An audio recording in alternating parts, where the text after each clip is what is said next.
वो गुल गुल नहीं जिस गुल में बू नहीं, वो दिल दिल नहीं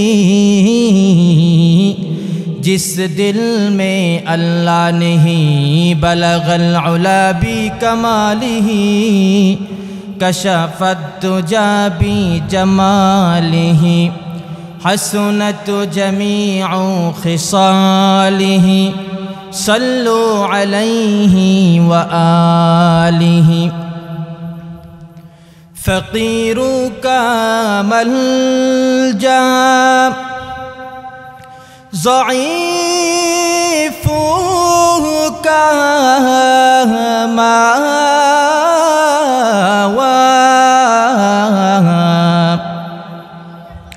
फ़क़ीरु का मल्जा ज़ईफ़ु का मावा, यतीमु का औला गुलामु का मौला। बलगल उला बी कमालिही कशफत दुजा बी जमालिही हसनत जमीउ खिसालिही सल्लु अलैहि व आलिहि। रब्बी ज़िदनी इल्मा रब्बी ज़िदनी इल्मा रब्बी यस्सिर वला तुअस्सिर वतम्मिम अलैना बिल खैर। रब्बि इश्रह ली सदरी वयस्सिर ली अम्री वहलुल उक़दतम मिन लिसानी यफ़क़हू क़ौली।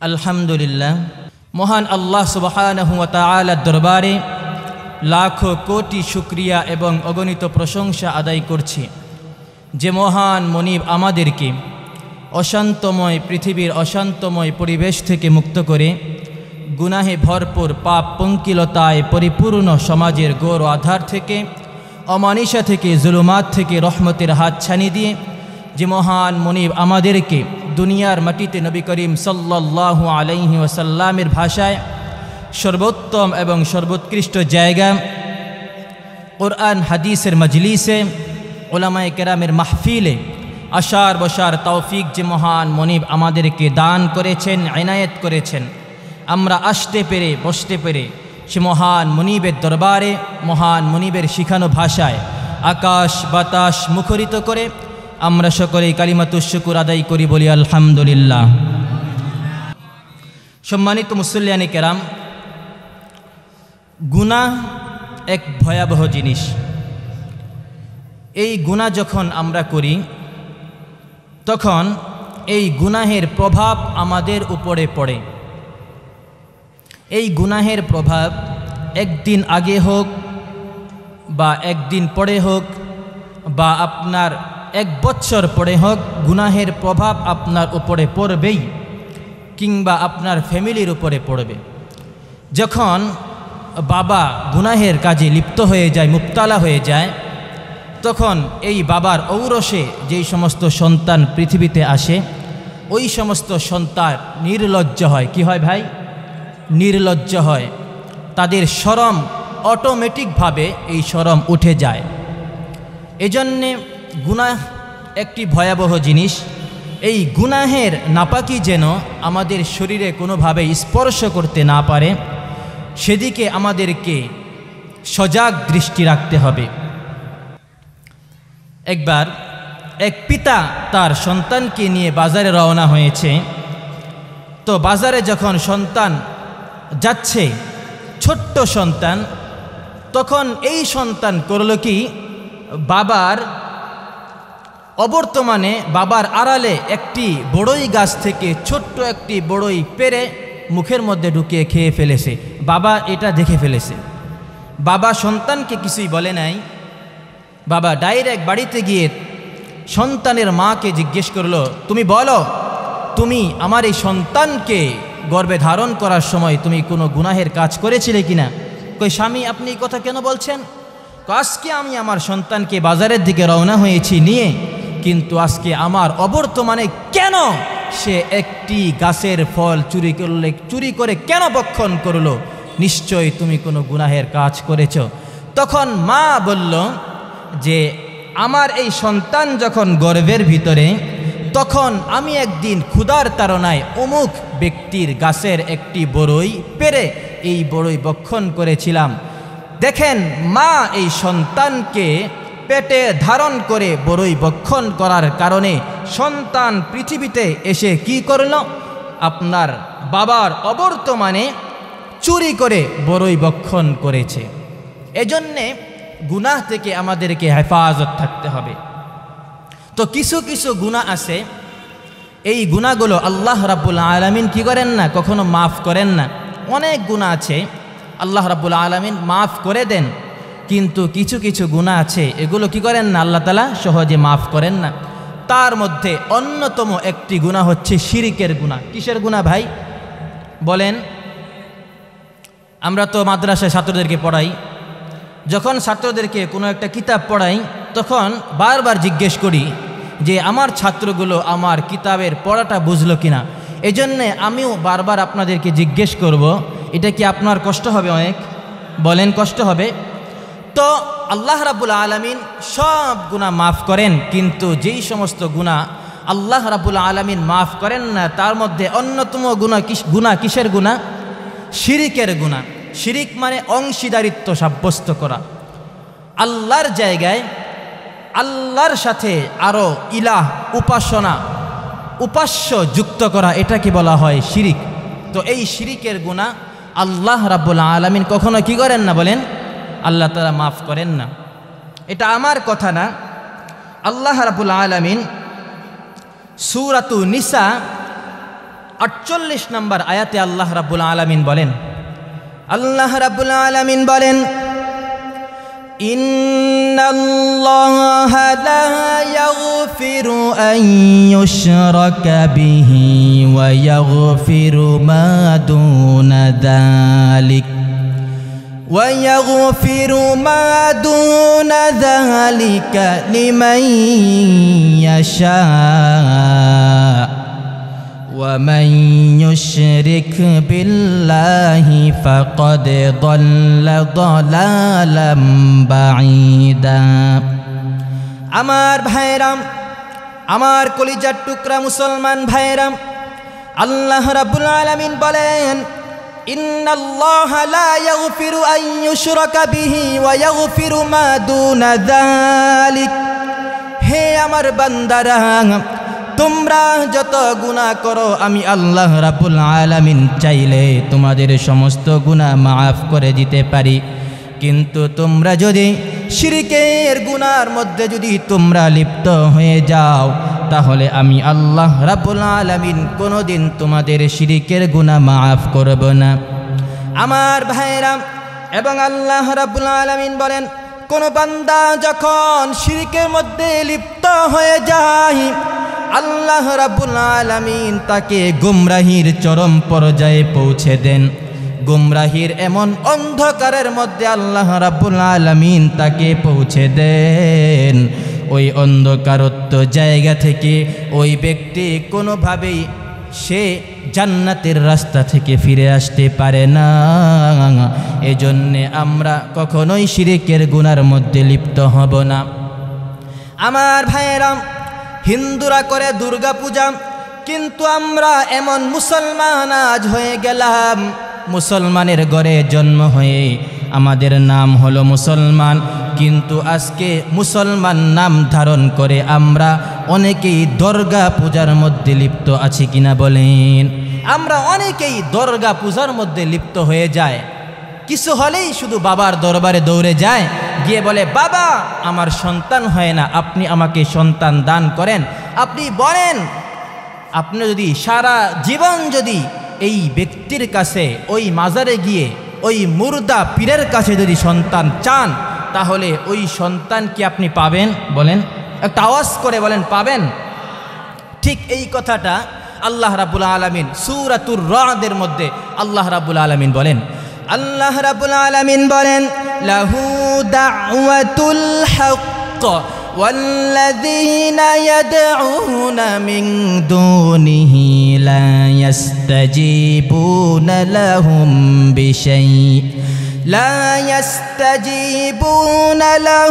بشيء إلا كباسط كفيه إلى الماء ليبلغ فاه وما هو ببالغه وما دعاء الكافرين إلا في ضلال আমার ভাইরা আল্লাহ রাব্বুল আলামিন বলেন যে ব্যক্তি আমি আল্লাহর কাছে না চায়া অন্যের কাছে চাই ওই ব্যক্তির দৃষ্টান্ত তোমরা শুনে নাও ওই ব্যক্তির দৃষ্টান্ত আমি আল্লাহ রাব্বুল আলামিন উল্লেখ করছি আমার ভাইরা মনে করেন আপনি একটি কূপের কাছে গিয়েছেন কূপ যেই কূপ থেকে এক সময় মানুষেরা পানি উঠিয়ে পান করত আপনি কূপের কাছে গেলেন কূপের কাছে গিয়ে দেখলেন কূপের পানি অনেক তলার মধ্যে অনেক নিচে ওখানে বালতিও নাই রশিও নাই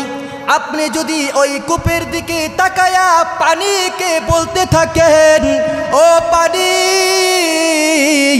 তুমি আমার মুখের মধ্যে চলে আসো আপনারা বলেন 1 বছর 2 বছর নয় কিয়ামত পর্যন্ত কূপের তলার পানিকে যদি বলেন আপনি মুখের কাছে আসার জন্যে কূপের তলার পানি কি আপনার মুখের মধ্যে আসবে নাকি বলেন আসবে তো আল্লাহ রাব্বুল আলামিন এই আয়াতের মধ্যে বলতেছেন ওই ব্যক্তির দৃষ্টান্ত হলো ওই কূপের কাছে গিয়ে পানি চাওয়া ব্যক্তির মতো যে মাজারে গিয়ে চায় যার থেকে পানিটা অনেক নিচে কূপ থেকে অনেক নিচে পানি সে কূপের কাছে গিয়ে পানিকে বলতে থাকে পানি আমার মুখে আসো কিয়ামত পর্যন্ত যেমন কূপের পানি তার মুখের মধ্যে আসবে না ঠিক তেমনি ভাবে যেই ব্যক্তি আল্লাহর কাছে চাওয়া বাদ দিয়ে অন্যের কাছে চাবে কিয়ামত পর্যন্ত চাবে কিন্তু সে পাবে না ঠিক কিনা বলেন আমি কোরআন শরীফের আয়াতগুলো বেশি বেশি পড়ে আপনাদের সামনে আলোচনা করতেছি এটা আপনাদের কষ্ট হচ্ছে হ্যাঁ অনেক বক্তারা আছে কোরআন শরীফের আয়াতও পাবেন না আবার হাদিসও পাবেন না কিন্তু এরকম আলোচনা পারি না এই যে আমার খুব মহাব্বতের জাহিদ ভাই ওনাকে আমি বলছিলাম যে ভাই আমি যখন ইফতা পড়েছি ইফতা হলো আপনার দাওরা হাদিস পড়ার পরে ইফতা পড়ার পরে মুফতি সাহেব হয় কথা বুঝতে পেরেছেন মুফতি হয় ইফতা পড়ার পরে তো আমি জাহিদ ভাইকে বলতেছিলাম ভাই আমি যখন ইফতা পড়ি নাই ইফতা পড়ার আগ পর্যন্ত আমি বয়ান করতে পারতাম কিন্তু ইফতা পড়ার পরে আমি বয়ান করতে পারি না তো উনি জিজ্ঞেস করলো কেন পারেন না তখন আমি বললাম ভাই ইফতা যখন পড়লাম তখন ইফতার প্রথম ক্লাসেই উস্তাদগণ আমাদেরকে বলেছেন যে একজন মুফতি সাহেব উনি জাহান্নামের কিনারে থাকেন একটা ভুল মাসআলা তার মুখ দিয়ে বের হওয়ার সঙ্গে সঙ্গে সে জাহান্নামের মধ্যে পড়ে যায় নাউজুবিল্লাহ বলবেন না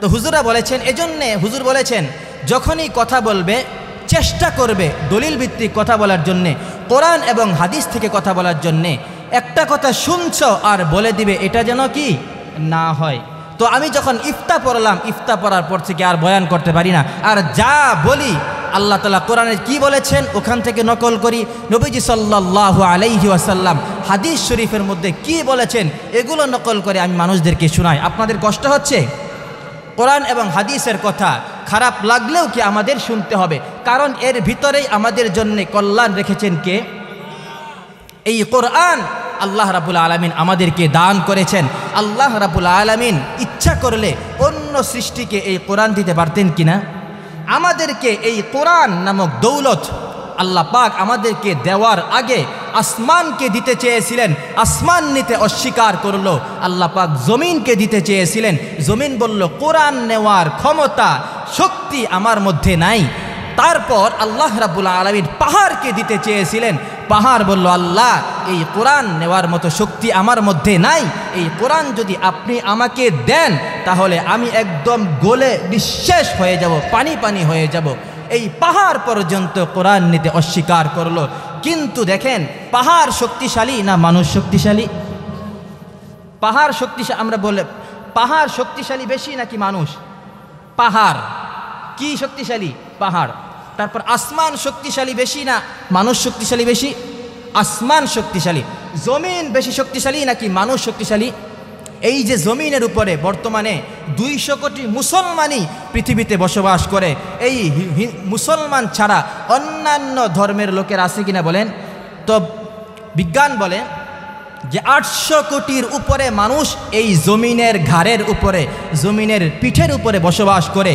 মানুষের চেয়ে যদি এই জমিন কম শক্তিশালী হতো তাহলে আমাদেরকে নিয়ে মাটি ডেবে যেত কিনা বলেন? মাটি ডেবে যেত, কিন্তু মানুষকে নিয়ে কি মাটি ডেবে যায়? কিন্তু আপনার কাঁধের উপরে যদি দুইজন উঠে কি অবস্থা হবে? আচ্ছা মনে করলেন একটু শক্তিশালী 3 জন উঠলো বা 4 জন উঠলো বা অনেক শক্তিশালী, তার কাঁধের উপরে 50 জন উড়াই দিলাম, তারে খুঁজে পাওয়া দেব? বলেন, একদম ক্যাপসুলের মতো গলে যাবে, ঠিক কিনা বলেন? তো দেখেন আল্লাহ রাব্বুল আলামিন এই কোরআন কাদেরকে দিয়েছেন? আমাদেরকে আল্লাহ রাব্বুল আলামিন কোরআন দিয়েছেন। আমার ভাইয়েরা, এই কথাটা আল্লাহ রাব্বুল আলামিন কুরআনুল কারীমের মধ্যে এভাবে বলেন। আল্লাহ রাব্বুল আলামিন বলেন, ইন্না আরাদনাল আমানাতা আলাস সামাওয়াতি ওয়াল আরদি ওয়াল জিবাল فأبين أن يحملنها وأشفقن منها وحملها الإنسان إنه كان ظلوما جهولا। আমার ভাইরা, আল্লাহ রাব্বুল আলামিন বলছেন, হে পৃথিবীর মানুষেরা, আমি আল্লাহ রাব্বুল আলামিন তোমাদেরকে কোরআন দেওয়ার আগে আমি এই আমানত, এই কোরআনকে আমি আল্লাহ রাব্বুল আলামিন আসমানকে দিতে চেয়েছিলাম। আরাদনাল আমানাতা আলাস সামাওয়াত, আসমানকে আমি আল্লাহ রাব্বুল আলামিন কোরআন দিতে চেয়েছিলাম। আসমানকে যখন বললাম, আসমান আমি আমার কোরআন তোমাকে দিব, তুমি নিবে নাকি? আসমান ডাক দিয়ে বলল, আল্লাহ আপনার আমানত কোরআন নেওয়ার শক্তি আমার ভিতরে নাই। এই কোরআন যদি আপনি আমাকে দেন তাহলে আমি ধ্বংস হয়ে যাব। আল্লাহ রাব্বুল আলামিন তারপরে জমিনকে কোরআন দিতে চেয়েছিলেন, জমিন অস্বীকার করলো। জমিন বলল, আল্লাহ এই কোরআন নেওয়ার মতো শক্তি আমার ভিতরে নাই। আল্লাহ রাব্বুল আলামিন এবার পাহাড়কে বললেন, হে পাহাড়, আমি আল্লাহ রাব্বুল আলামিন তোমাকে কোরআন দিতে চাই। পাহাড় বলল, আল্লাহ এই আমানত নেওয়ার শক্তি আমার ভিতরে নাই। আমার ভাইয়েরা, তারপর আল্লাহ রাব্বুল আলামিন এই কোরআন মানুষকে দিলেন। আল্লাহ রাব্বুল আলামিন জানেন মানুষ সব দিক থেকে বেশি দুর্বল, জানার পরেও আল্লাহ রাব্বুল আলামিন এই কোরআন আল্লাহ মানুষকে দান করেছেন। বলেন সুবহানাল্লাহ। সর্বদিক থেকে মানুষ দুর্বল। আপনি চিড়িয়াখানায় যান, যাওয়ার পরে চিড়িয়াখানার কর্তৃপক্ষকে জিজ্ঞেস করবেন, ভাই আপনারা তো এখানে অনেক প্রাণী লালন পালন করেন, একটু বলেন একটা বাঘ দৈনিক কত কেজি গোশত খায়? চিড়িয়াখানার ওই ব্যক্তি বলবে যে একটা বাঘ প্রত্যেক দিন সে 17 কেজি গোশত খায়। কয় কেজি? কিন্তু মানুষ পারে? মানুষ খাবারের দিক থেকে দুর্বল, সর্বদিক থেকে মানুষ দুর্বল। খাবার সামনে পাইলে মানুষ মনে করে আজকে একদম খায়া ফাটায়া ফালামো, কিন্তু কিছুক্ষণ খাওয়ার পরে আর খাইতে পারে। কিন্তু দেখেন মানুষ সর্বদিক থেকে দুর্বল। তো এই দুর্বল মানুষকে আল্লাহ তাআলা কোরআন দান করেছেন। এখানে আমার শায়েখ ও মুর্শিদ আল্লামা মাহমুদুল হাসান শায়েখে যাত্রাবাড়ি হাফিজাহুল্লাহ, তিনি এখানে চমৎকার একটি ব্যাখ্যা করেন। আমার শায়েখ বলেন যে, মনে করেন একজন পিতা, তার 3 জন সন্তান রয়েছে। কয়জন সন্তান? পিতা বাজার থেকে অনেক বড় একটা ব্যাগ নিয়ে আসছে। ব্যাগ নিয়ে আসার পরে যখন একদম বাড়ির কাছাকাছি চলে আসে তখন বড় সন্তানকে ডাক দেয়, আব্দুল করিম বাবা এদিকে আসো, এই ব্যাগটা একটু ধরো বলে। এবার আব্দুল করিম আসে না। এবার বাবা দ্বিতীয় সন্তানকে ডাক দেয়, হে আব্দুর রহিম এই ব্যাগটা তুমি একটু বহন করো, এই ব্যাগটা একটু ধরো, আমি তো বাজার থেকে নিয়ে আসলাম, এই ব্যাগটা ধরো। তখন মেজ সন্তানও এই ব্যাগ আপনার বহন করে না, ধরে না। এবার বাবা সবচেয়ে ছোট যে সন্তান একদম মাত্র 7 বছরের ট্যাবলেট, এই ট্যাবলেটকে ডাক দিয়া বলে, এই যে বাবা বাবা ওসামা এদিকে আসো, এই ব্যাগটা ধরো। তখন দেখবেন বড় 2 ভাই তাদের শক্তি থাকা সত্ত্বেও বাবার এই ব্যাগটা বহন করার জন্যে আসে নাই, কিন্তু 7 বছরের ট্যাবলেট এক দৌড় দিয়া বাজ পাখির মতো দৌড় দিয়া বাবার ব্যাগটা ডাইরেক্ট মাথার উপরে, কথা বলেন ঠিক কিনা? এই ব্যাগ সে বহন করতে পারবে না, তবুও এই ব্যাগ সে মাথায় নিয়ে নেয়। বাবা এই ব্যাগ তার মাথায় ঠিকই দেয়, কিন্তু পরিপূর্ণ ভার কি তার সন্তানের মাথায় দেয়? বলেন দেয়? পরিপূর্ণ ভার বাবা তার নিজ হস্তের মধ্যে রেখে দেয়। ঠিক তেমনি ভাবে এই কোরআন শক্তিশালী হতে পারে, এই কোরআনের অনেক ওজন থাকতে পারে, শক্তিশালী আসমান নিতে পারে নাই, শক্তিশালী পাহাড় নিতে পারে নাই, শক্তিশালী জমিন নিতে পারে নাই। আল্লাহ রাব্বুল আলামিন এই দুর্বল মানুষকে এই কোরআন আল্লাহ পাক দিয়েছেন, কিন্তু এই কোরআনের পরিপূর্ণ সম্পূর্ণ ভার আল্লাহ রাব্বুল আলামিনের কুদরতি হাতে নিয়ে রেখেছেন। সুবহানাল্লাহ পড়বেন না? কত চমৎকার কথা বুঝতে পেরেছেন? তো আল্লাহ রাব্বুল আলামিন বলেন, এই কোরআন আমি আল্লাহ মানুষকে দিলাম। আমার ভাইয়েরা, তারপর আল্লাহ রাব্বুল আলামিন বলেন, ইন্নাহু কানা যালুমান জাহুলা। আল্লাহ রাব্বুল আলামিন বলেন, এই কোরআন আমি আল্লাহ রাব্বুল আলামিন মানুষকে দিলাম। মানুষের মধ্য থেকে এই কোরআনকে যারা বক্ষে ধারণ করবে, এই কোরআনকে যারা পারিবারিক জীবনে, সামাজিক জীবনে, রাষ্ট্রীয় জীবনে, অর্থনৈতিক জীবনে এই কোরআনকে ফলো করে যারা চলবে, আমি আল্লাহ রাব্বুল আলামিন বললাম তাদের ভিতরে 2টা বদগুণ আমি আল্লাহ দূর করে দিব। 1 নাম্বার বদগুণ হলো ইন্নাহু কানা যালুমান জাহুলা। আল্লাহ তাআলা বলেন মানুষ জালেম এবং মূর্খ। আল্লাহ তাআলা বলেন মানুষকে আল্লাহ রাব্বুল আলামিন যখন সৃষ্টি করেছেন, সৃষ্টির সূচনা লগ্ন থেকেই আল্লাহ রাব্বুল আলামিন মানুষের ভিতরে 2টা বদগুণ ঢুকিয়ে দিয়েছেন। 1 নাম্বার বদগুণ হলো আল্লাহ রাব্বুল আলামিন মানুষের ভিতরে এমন একটা গুণ ঢুকিয়ে দিয়েছেন, এক মানুষ আরেক মানুষের উপর জুলুম করে, এই জুলুমের গুণ আল্লাহ রাব্বুল আলামিন ঢুকিয়ে দিয়েছেন। 3 নাম্বার হলো মূর্খতার গুণ। যখন মানুষ কোরআনকে আল্লাহ রাব্বুল আলামিন বলেন, তখন ওই ব্যক্তির ভিতর থেকে জুলুম করার গুণটা আমি আল্লাহ দূর করে দিব। 2 নাম্বার হলো মূর্খতার গুণ আমি আল্লাহ দূর করে দিব। বলেন সুবহানাল্লাহ।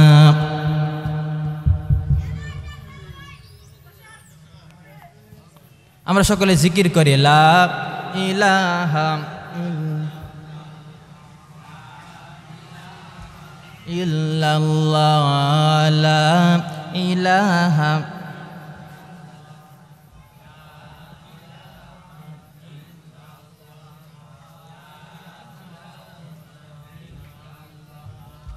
লা ইলাহা ইল্লাল্লাহ, লা ইলাহা ইল্লাল্লাহ, লা ইলাহা ইল্লাল্লাহ। ফেরাউন বলে আসিয়াকে খোদা লও মানিয়া আমাকে। ফেরাউন বলে আসিয়াকে খোদা লও মানিয়া আমাকে। আসিয়া বলে খোদায়া আমি মানিব না তোমাকে। লা ইলাহা ইল্লাল্লাহ, লা ইলাহা লা ইলাহা ইল্লাল্লাহ, লা ইলাহা ইল্লাল্লাহ, লা ইলাহা ইল্লাল্লাহ, লা ইলাহা ইল্লাল্লাহ মুহাম্মাদুর রাসূলুল্লাহ। সকলেই পড়েন সাল্লাল্লাহু আলাইহি ওয়াসাল্লাম। তো বলতেছিলাম মানুষের ভিতরে কয়টা বদগুণ? 2টা বদগুণ। আল্লাহ রাব্বুল আলামিন এই কোরআনকে যারা গ্রহণ করবে তাদের ভিতর থেকে আল্লাহ রাব্বুল আলামিন কি করবেন? এই 2টা বদগুণ দূর করে দিবেন। আবু জেহেলের নাম আমরা সকলে জানি তো? একটু আওয়াজ করে বলেন আবু জেহেল। আবু জেহেল শব্দের অর্থ হলো মূর্খের পিতা, অর্থাৎ গণ্ড মূর্খ, যেটাকে আমরা বলি জাহেলে মুরাক্কাব। এই আবু জেহেল সবচেয়ে বড় জ্ঞানী ছিল। মক্কার মানুষটাকে আবুল হিকাম বলে ডাকত, মহাজ্ঞানী অর্থাৎ জ্ঞানীদের পিতা বলে ডাকত এই আবু জেহেলকে। আবু জেহেলের ভিতরে তামাম পৃথিবীর সমস্ত জ্ঞান বিজ্ঞান ছিল, কিন্তু এই কোরআনের জ্ঞান ছিল না, হাদিসের জ্ঞান ছিল না। কোরআন এবং হাদিসের জ্ঞান না থাকার কারণে আল্লাহর নবী মুহাম্মদ আরবি সাল্লাল্লাহু আলাইহি ওয়াসাল্লাম এই আবু জেহেলকে নাম দিয়ে দিলেন আবু জেহেল, এক নাম্বার গণ্ডমূর্খ। কথা বুঝতে পেরেছেন?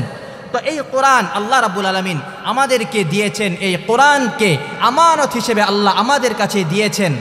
তো এই কোরআনকে সংরক্ষণ করার দায়িত্ব আমরা নিব ইনশাআল্লাহ। বলেন আমার ভাইয়েরা, এই কোরআনের দায়িত্ব যদি আমরা না নেই, তাহলে আল্লাহ রাব্বুল আলামিন বলেন, তোমরা যদি এই দায়িত্ব যদি না নেও, মুসলমান হয়ে ইমানদার হয়ে এই কোরআনের দায়িত্ব যদি তোমরা না নেও, তাহলে আমি এই কোরআনের দায়িত্ব, হেফাজতের দায়িত্ব আমি আল্লাহ হিন্দুদেরকে দিয়ে দিব, বৌদ্ধদেরকে দিয়ে দিব। তারা কোরআনের উপর যখন কোনো আক্রমণ আসবে তারা প্রতিবাদ করবে, আর তারা যখন তাদের মাধ্যমে যখন কোরআনকে আমি হেফাজত করব, তখন তোমাদের উপর ডবল ফিডা। কথা বলেন ঠিক কিনা? হ্যাঁ, আপনাকে যেই কাজের জন্য বানানো হয়েছে, মনে করেন আপনি একটা কারখানার মধ্যে চাকরি করেন, আপনাদের তো সৃষ্টির এলাকা অনেক কারখানা, মিল ফ্যাক্টরি অনেক বেশি এদিকে।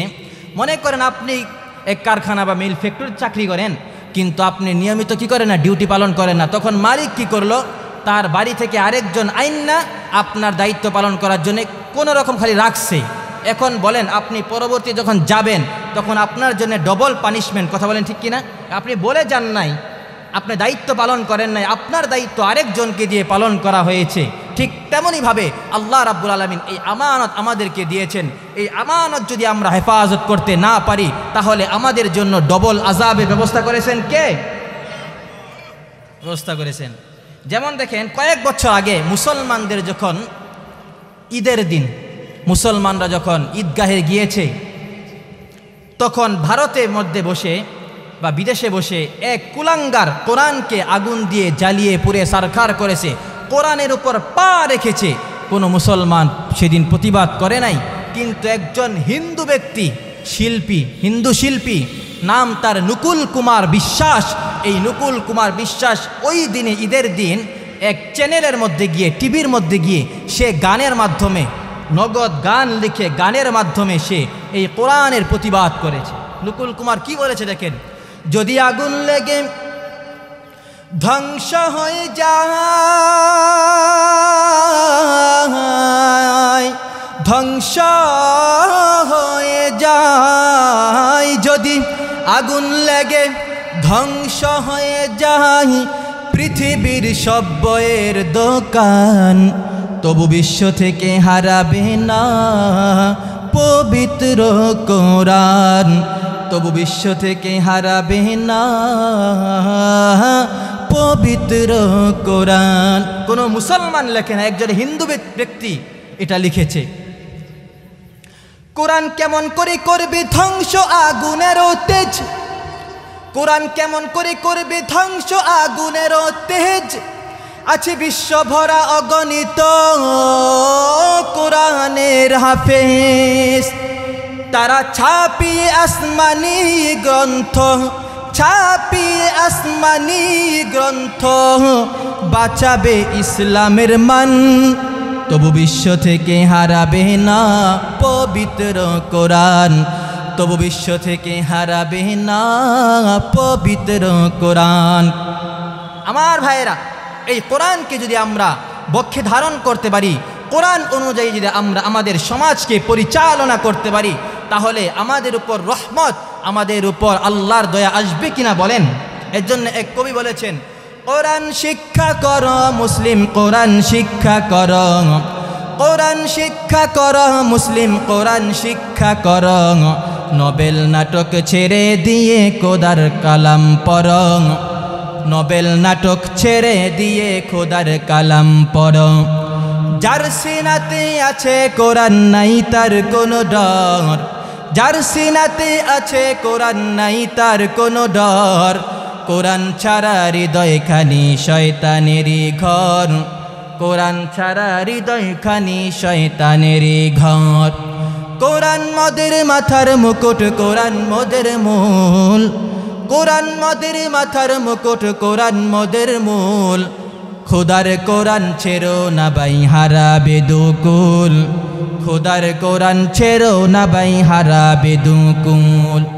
মাটির নিচে বাড়ি মোদের, মাটির নিচে ঘর, মাটির নিচে বাড়ি মোদের, মাটির নিচে ঘর। খোদার কালাম সঙ্গী হলে নেই তো কোনো ডর, খোদার কালাম সঙ্গী হলে নেই তো কোনো ডর। কথা বলেন ঠিক কিনা আমার ভাইয়েরা? তো এই কোরআনকে আমরা ধারণ করব। আমি আপনাদের সামনে সবচেয়ে বড় গুনাহ শিরকের গুনাহ নিয়ে আলোচনা করতেছিলাম। আল্লাহ রাব্বুল আলামিন বলেন, আমি বান্দার সব গুনাহ মাফ করতে পারি, কিন্তু বান্দা তুমি যখন শিরিক করবে আমি আল্লাহ রাব্বুল আলামিন শিরিকের গুনাহ কখনো মাফ করব না। আমার ভাইয়েরা, আমরা এই জবান দিয়ে এমন কিছু কথা বলি, মনের অজান্তে কথা বলি, যেগুলো শিরক হয়ে যায়, কিন্তু আমরা সামান্য টের পাই না। এমন কথা আছে কিনা বলেন?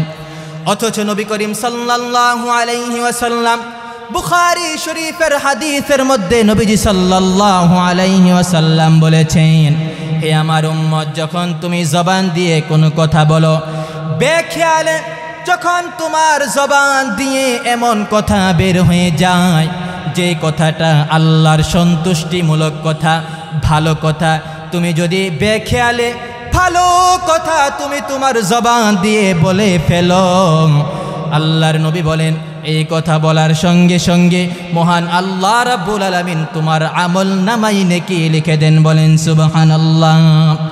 আমার ভাইরা, পক্ষান্তরে আল্লাহর নবী সরকারে দু আলম নবী মুহাম্মদুর রাসূলুল্লাহ সাল্লাল্লাহু আলাইহি ওয়াসাল্লাম বলেন, এবং বেখেয়ালে যদি তুমি তোমার জবান দিয়ে কোনো কুফরি কথা বা শিরকি কথা বলে ফেলো, বেখেয়ালে বলেছ, তুমি বুঝো নাই, এই কথা বলার সঙ্গে সঙ্গে আল্লাহর তৈরি ফেরেশতারা যারা তোমার গুনার কাজ, সওয়াবের কাজ লিখার জন্য নিয়োজিত, ওই সমস্ত ফেরেশতারা তোমার গুনাহের কাজটা, গুনাহের কথাটা সঙ্গে সঙ্গে খাতার মধ্যে লিপিবদ্ধ করে ফেলে। আমার ভাইয়েরা, এজন্য জবান দিয়ে যখন কোনো কথা বলবো তখন আমরা এমন কোনো কথা বলবো না যেই কথাগুলো শুনলে আমার আল্লাহর অন্তরটা ভেঙে খান খান হয়ে যাবে।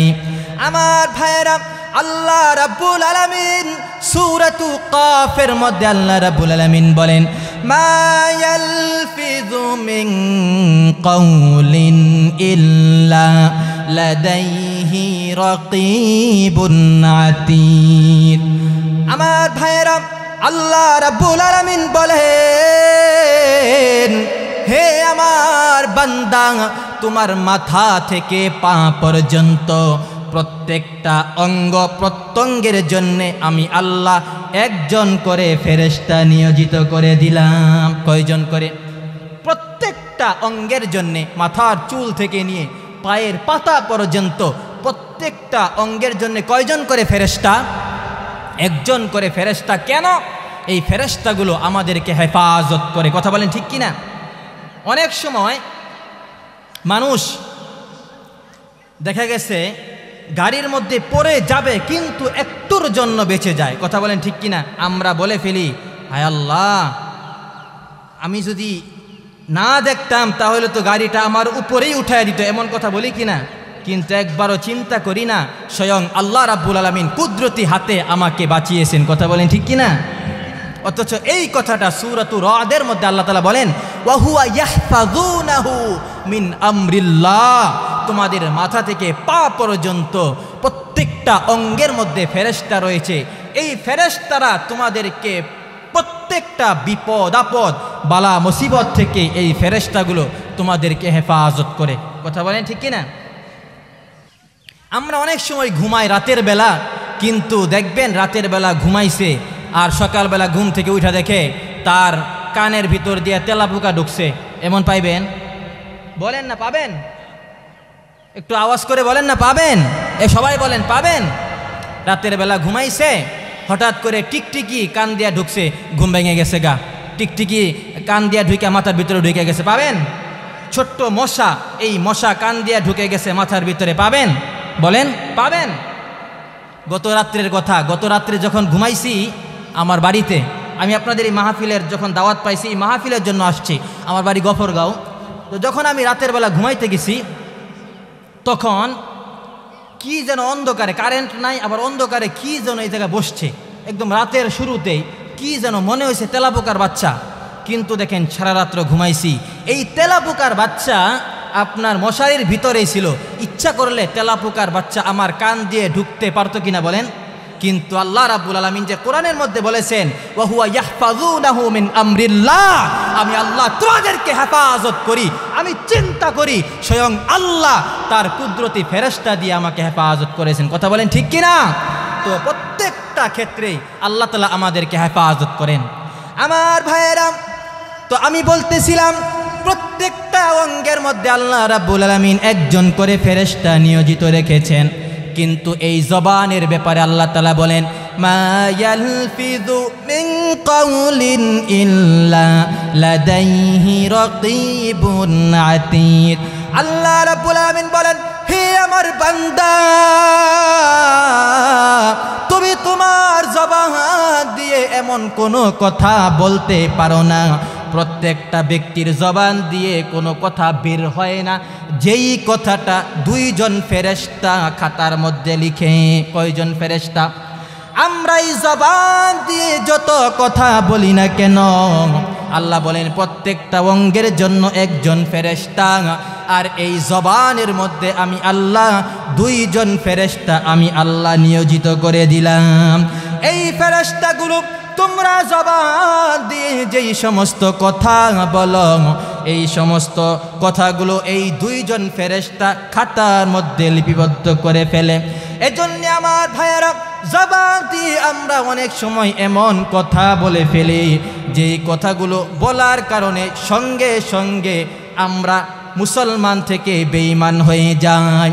এজন্য নবীজি সাল্লাল্লাহু আলাইহি ওয়াসাল্লাম বলেন, কিয়ামতের আগে এমন একটি জামানা আসবে, যেই জামানায় মানুষ সকাল বেলা মুসলমান থাকবে আর বিকাল বেলা ওই ব্যক্তি কাফের হয়ে যাবে। নবীজি সাল্লাল্লাহু আলাইহি ওয়াসাল্লাম বলেন, হাতের মধ্যে জ্বলন্ত অগ্নিকুণ্ড, জ্বলন্ত লাল কয়লা রাখা সম্ভব হবে, কিন্তু হাতের মধ্যে ঈমান রাখা কয়লার চেয়ে মানুষের পক্ষে বেশি কষ্টকর হয়ে যাবে। এজন্য জবান দিয়ে এমন কথা বলবো না যাতে আমরা কাফের হয়ে যাই। জবান দিয়ে আমরা কি কথা বলে ফেলি, আমি আপনাদের সামনে কয়েকটা বলি। আমরা অনেক সময় জবান দিয়ে বলে ফেলি, উপরে আল্লাহ আছে আর নিচে তুমি আসো, এমন কথা বলি কিনা? বিপদে পড়লে অনেক সময় আমরা বলি, উপরে আল্লাহ আর নিচে তুমি ভাই, উপরে আল্লাহ আর নিচে যদি তুমি না থাকতা, যেই বিপদ আইছিল আমার অবস্থা 13টা বাজতো, এমন কথা বলি কিনা বলেন? এই কথা বলা যাবে? আপনি যে বললেন উপরে আল্লাহ আর নিচে তুমি, এই কথা বললেন, আপনি তো প্রত্যক্ষভাবে পরোক্ষভাবে আল্লাহর এই ব্যক্তিকে সামনে যে বললেন, এই ব্যক্তির কথা, এই ব্যক্তিকে আল্লাহর সমকক্ষ বানিয়ে ফেলেছেন। কথা বলেন ঠিক কিনা? যে আল্লাহ যেমন আপনাকে বিপদ থেকে উদ্ধার করতে পারে, হেফাজত করতে পারে বিপদ থেকে, ঠিক তেমনিভাবে এই ব্যক্তিও আপনাকে আল্লাহর মতোই বিপদ থেকে হেফাজত করেছে। নাউজুবিল্লাহ বলবেন না? এই জন্যে এই সমস্ত কথা আমরা জবান দিয়ে বলবো আমার ভাইয়েরা। এবং আমরা জবান দিয়ে এই সমস্ত কথা বলি। আরেকটা কথা বলি, কি কথা? আমরা বলি আল্লাহ লাগে ইল্লাহ লাগে, বলি কিনা? যে আল্লাহ লাগে ইল্লাহ লাগে। আল্লাহ তো বুঝলাম আল্লাহ লাগে, ওলামায়ে কেরামগণ জানেন ইল্লাহ শব্দের অর্থ হলো আল্লাহ ছাড়া। আল্লাহ যেমন লাগে, আল্লাহ ছাড়া অন্যের মাধ্যমে অনেক সময় বিপদ থেকে উদ্ধার হওয়া যায়। এই সমস্ত কথা বলি, সম্পূর্ণ শিরিকের কথা। আবার আমরা অনেক সময় এই জবান দিয়ে বলে ফেলি মোল্লার দৌড় মসজিদ পর্যন্ত, ওলামায়ে কেরামদেরকে কটূক্তি করে আমরা জবান দিয়ে বলি মোল্লার দৌর মসজিদ পর্যন্ত। আপনি যে এই কথাটা বললেন এটা হলো কুফরি কথা। আপনি আলেমকে এই কথা বলেছেন, তার অর্থ হলো আপনি কুফরি করেছেন। কারণ ইসলামের একটি বিধান, আল্লাহ তাআলা এই আলেমকে ইলম দান করেছেন। ইসলামের মহামূল্যবান একটা জিনিস আল্লাহ তাআলা তাকে দান করেছেন, আর তার ইলম নিয়ে, তার জ্ঞান নিয়ে, কোরআন হাদিসের জ্ঞান নিয়ে আপনি কটূক্তি করেছেন, এজন্য আপনি কুফুরের গুনাহ করেছেন। আমার ভাইয়েরা, এবং আমরা এই জবান দিয়ে অনেক সময় বলি, কি বলি দেখেন, খেয়াল করে শুনেন। আমরা অনেক সময় এই জবান দিয়ে বলি যে ভাই কষ্ট করলে কেষ্ট মিলে, বলি কিনা? আপনারা শুনেছেন, কষ্ট করলে কেষ্ট মিলে। একবারও চিন্তা করি না আমি যে কথাটা বললাম এই কথাটা কতটুকু মারাত্মক ভয়াবহ কথা। হিন্দুদের মূর্তির নাম, একটা মূর্তি আছে তার নাম হলো কেষ্ট। আপনি যখন বললেন কষ্ট করলে কেষ্ট মিলে, আপনি এই কথা দ্বারা বুঝাতে চেয়েছেন আপনি কষ্ট করেছেন, এই কষ্টের মাধ্যমে আপনি হিন্দুদের মূর্তি ভগবানের সন্তুষ্ট আপনি পেয়েছেন, বলেন নাউজুবিল্লাহ। আমার ভাইয়েরা, এজন্য আমরা জবান দিয়ে কোনো সময় অহেতুক কথা আমরা বলবো না। এজন্যে ওলামায়ে কেরামগণ, আমাদের আকাবিরিনগণ বলেন কথা বলাটা হলো রূপা, আর কথা না বলে চুপ থাকাটা হলো স্বর্ণ। আপনারা বলেন রূপা বেশি দামি না স্বর্ণ বেশি দামি? স্বর্ণ বেশি দামি। আমরা যে 24 ঘন্টা বড়র বড়র সডর সডর করতেই থাকি, এই যে কথা বলি, এই কথাগুলো রূপা, আর কথা যদি না বলি তাহলে এই না বলাটা হলো স্বর্ণ। আর নবীজি সাল্লাল্লাহু আলাইহি ওয়াসাল্লাম হাদিস শরীফের মধ্যে নবীজি বলেছেন, মান সামাতা নাজা, যে ব্যক্তি চুপ থাকে সেই ব্যক্তি মুক্তি পেয়ে যায়। আপনি চুপ থাকবেন, আপনি মুক্তি পেয়ে যাবেন, আপনাকে কেউ বেশি ডিস্টার্ব করবে না। আর যে বেশি কথা বলে তার জবান দিয়ে অনেক সময় বা সব সময় উল্টাপাল্টা কথা বের হওয়ার সম্ভাবনা আছে না নাই বলেন? এজন্য বলতেছিলাম শিরিকের গুনাহ আমরা করব, কোনোভাবেই আমরা শিরিকের গুনাহ করব না। আমার ভাইরা, সূরাতুল লুকমানের মধ্যে আল্লাহ রাব্বুল আলামিন হযরতে লুকমান আলাইহিস সালাতু ওয়াস সালামের অনেকগুলো নসিহত আল্লাহ রাব্বুল আলামিন উল্লেখ করেছেন। লুকমান হাকিম তার সন্তানকে সুন্দর একটা নসিহত করেছেন। এই নসিহতটা আল্লাহর কাছে, উপদেশটা, ওয়াজটা আল্লাহর কাছে এত পছন্দনীয় হয়েছে, আল্লাহ রাব্বুল আলামিন এই ওয়াজটা কালামে হাকিমের মাঝে আল্লাহ উল্লেখ করে দিয়েছেন। লুকমান হাকিম তার সন্তানকে ডাক দিয়া বলল, সূরাতুল লুকমান আয়াত নাম্বার 13 আল্লাহ রাব্বুল আলামিন উল্লেখ করেন, ওয়া ইয ক্বালা লুকমানু লিবনিহি ওয়া হুয়া ইয়াইযুহু ইয়া বুনাইয়া লা তুশরিক বিল্লাহ ইন্নাশ শিরকা লাযুলমুন আযীম। আমার ভাইরা, হযরতে লুকমান হাকিম তার সন্তানকে ডাক দিয়া বলে, হে আমার কলিজার টুকরা সন্তান, হে আমার আদরের বৎস, আমি তোমাকে একটা নসিহত করি, আমি তোমাকে একটা ওয়াজ করি, তুমি মনোযোগ দিয়ে ওয়াজটা শোনো। খবরদার, খবরদার হে আমার সন্তান, খবরদার তুমি আল্লাহর সঙ্গে অন্য কাউকে শরীক করবে না। আল্লাহর সঙ্গে কি করবে না? কাউকে শরীক করবে না। তারপর লুকমান হাকিম বলেন, ইন্নাশ শিরকা লাযুলমুন আযীম, শিরিক হলো মহা বড় এক অন্যায়। যখন আমরা শিরিক করি আমরা অনেক বড় অন্যায় করে ফেলি। শিরিকের চেয়ে বড় অন্যায় আর কিছু হতে পারে না। আমার ভাইয়েরা, আল্লাহ রাব্বুল আলামিন তিনি হলেন সবচেয়ে বড়। আল্লাহর উপরে কেউ জুলুম করতে পারে না, কি বলেন? আওয়ামী লীগ ক্ষমতায় আসলে বিএনপির উপর জুলুম করে, বিএনপি ক্ষমতায় আসলে আবার আওয়ামী লীগের উপর জুলুম করে। কথা বলেন ঠিক কিনা? যে দল ক্ষমতায় আসে ওই দল তার বিরোধী দলের উপর জুলুম করে, কারণ তার ক্ষমতা আছে। কিন্তু আপনারা বলেন আল্লাহর চেয়ে বেশি ক্ষমতা আর কারো আছে কি না? আছে। আল্লাহর চেয়ে বেশি ক্ষমতা আর কারো নাই। ওই আল্লাহ বলছেন, বান্দা তুমি যখন শিরিক করো, কি করো বলেন? শিরিক করো, আমি আল্লাহর জায়গায় অন্যকে যখন শরিক করো, তখন তুমি আমি আল্লাহর উপরে জুলুম করো। নাউজুবিল্লাহ পড়বেন না? একটা আওয়াজ করে বলেন নাউজুবিল্লাহ। যখন আমরা শিরিক করি তখন আমরা আল্লাহর উপরে কি করি? জুলুম করি। এই জন্যে লুকমান হাকিম তার সন্তানকে নসিহাত করতেছেন, খবরদার হে আমার সন্তান, তুমি কোনোভাবেই শিরিক করবে না, কারণ শিরিক করা এটা আল্লাহর উপর কি করা? জুলুম করা। 2 নাম্বার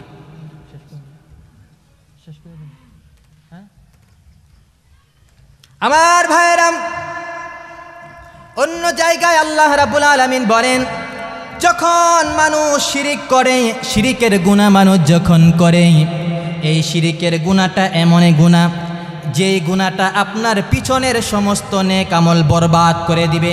আমার ভাইয়েরা, আমি শেষ করে দিচ্ছি 5 মিনিটের মধ্যে। আমরা অনেক কষ্ট করে নেক আমল করি, এজন্যই নেক আমল করি জান্নাতে যাওয়ার জন্যে, কথা বলেন ঠিক কিনা?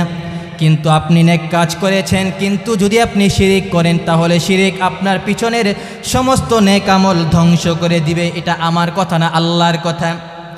আল্লাহ রাব্বুল আলামিন বলেন, ওয়ালাকাদ উহিয়া ইলাইকা ওয়া ইলাল্লাযীনা মিন ক্বাবলিক লাইন আশরাকতা লায়াহবাতান্না আমালুকা ওয়া লাতাকুনান্না মিনাল খাসিরিন। আল্লাহ রাব্বুল আলামিন বলেন, ওগো নবী, আমি আল্লাহ আপনাকে উপদেশ দিচ্ছি, আমি আল্লাহ আপনাকে জানাচ্ছি, আপনার আগে অন্যান্য নবীদেরকেও এটা জানিয়েছিলাম, যখন আপনি শিরিক করবেন, নবীকে বলার দ্বারা উদ্দেশ্য হলো তামাম পৃথিবীর সমস্ত উম্মতে মুসলিমাদেরকে বলা। আল্লাহ তাআলা বলেন, যখন কেউ শিরিক করবে, এই শিরিক এমন একটি গুনাহ, এই শিরিক তার পিছনের সমস্ত নেক আমলকে জ্বালিয়ে পুড়িয়ে সারখার করে দিবে। আমার ভাইয়েরা, আল্লাহ রাব্বুল আলামিন তারপরে বলেন, যারা শিরিক করবে, আল্লাহ রাব্বুল আলামিন বলেন ওই ব্যক্তি ক্ষতিগ্রস্তদের অন্তর্ভুক্ত হয়ে যাবে। এই ক্ষতিগ্রস্ত দ্বারা উদ্দেশ্য হলো জাহান্নামী, অর্থাৎ যারা শিরিক করবে মহান আল্লাহ রাব্বুল আলামিন তাদেরকে জাহান্নামী বানিয়ে দিবেন। বলেন নাউযু বিল্লাহ।